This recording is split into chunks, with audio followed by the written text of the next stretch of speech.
Olá, você leu o meu artigo que foi publicado semana passada em 20 jornais? Se não tiver lido, eu vou ler para você agora com um acréscimo. Comentário nas entrelinhas.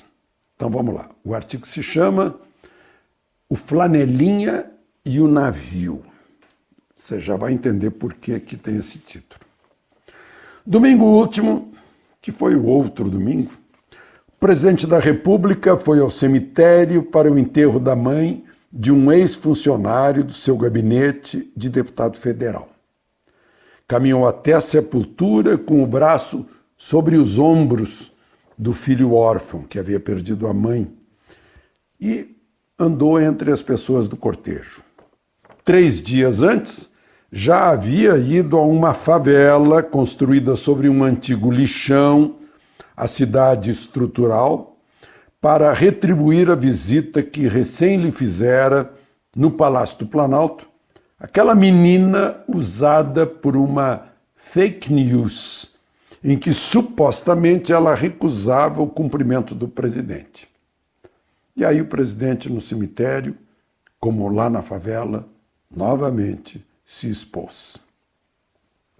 Essas últimas saídas do presidente mostram que nem o cargo maior da República, nem a facada do ex-PSOL Adélio Bispo mudaram o seu modo de ser Bolsonaro.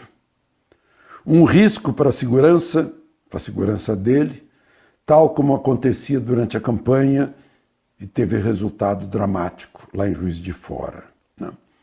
O sonho da oposição é que esse Bolsonaro mude, pois foi esse Bolsonaro que derrotou todos os outros candidatos, ao contrário do que afirmavam as pesquisas, lembram?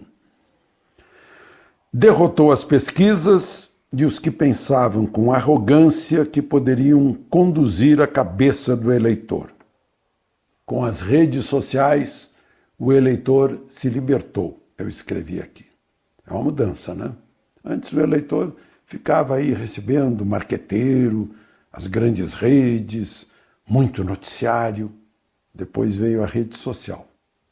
E o eleitor encontrou outros caminhos para se informar. Volto ao artigo. Nesses 4 meses de governo, o que se tem visto e ouvido é que os opositores parecem estar ainda em campanha, num terceiro turno, com sede de vingança pela derrota nas urnas. Isso é uma coisa que Freud explica. O estilo aprovado nas urnas virou o governo do país, mas muita gente gostaria que o setor público federal continuasse com os velhos vícios. Para quê? Para manter as mamatas, os cargos, os benefícios, a pregação destrutiva do país. Não aceitam a mudança e criam ficções, ainda na tentativa de convencer a opinião pública e enfraquecer o governo.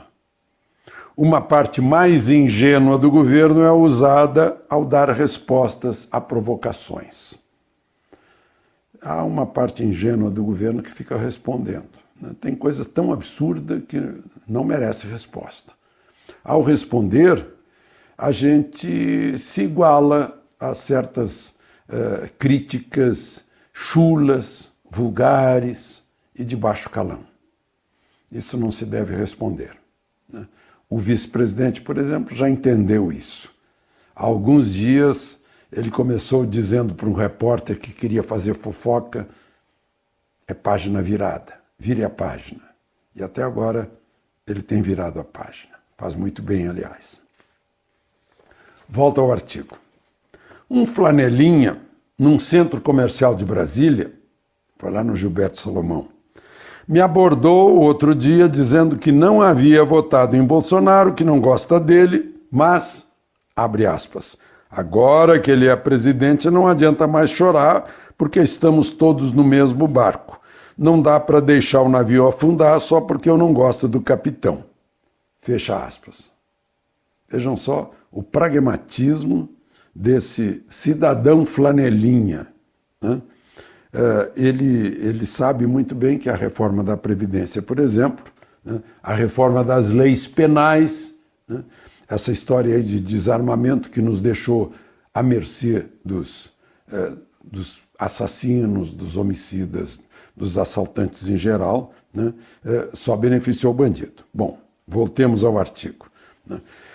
A reforma das leis penais, a liberdade econômica, o corte das mordomias, benefícios, favores, populismos, respeito à independência de poderes, aposta na responsabilidade do legislativo, enxugamento do Estado é o mínimo necessário para o país se recuperar de anos de corrupção, desperdício e negação da ordem e de progresso. Aí termina o meu artigo e eu gostaria de comentar um pouquinho mais, né? A gente passou anos, décadas de corrupção, aumentando cada vez mais, numa progressão geométrica, porque as pessoas, quanto mais roubam, mais querem roubar na medida em que sentem a impunidade. A impunidade é estimulante. E aí, com a impunidade, a gente sente falta de leis mais rígidas. É o que Moro propôs ao Congresso Nacional. E é o que os nossos deputados e senadores precisam decidir, né? A gente os nomeou para ter mais paz, né? E não para ter a supremacia dos bandidos a nos amedrontar. A gente fez a eleição desse governo exatamente para que promessas como a diminuição do tamanho do Estado, como liberdade econômica, como segurança, como equilíbrio das contas públicas sejam solucionadas, né? Mal começou o governo, né? Os derrotados não param de reclamar do governo para dar a impressão assim que isso tudo, essas mudanças vão fracassar. Essa é a tentativa, né?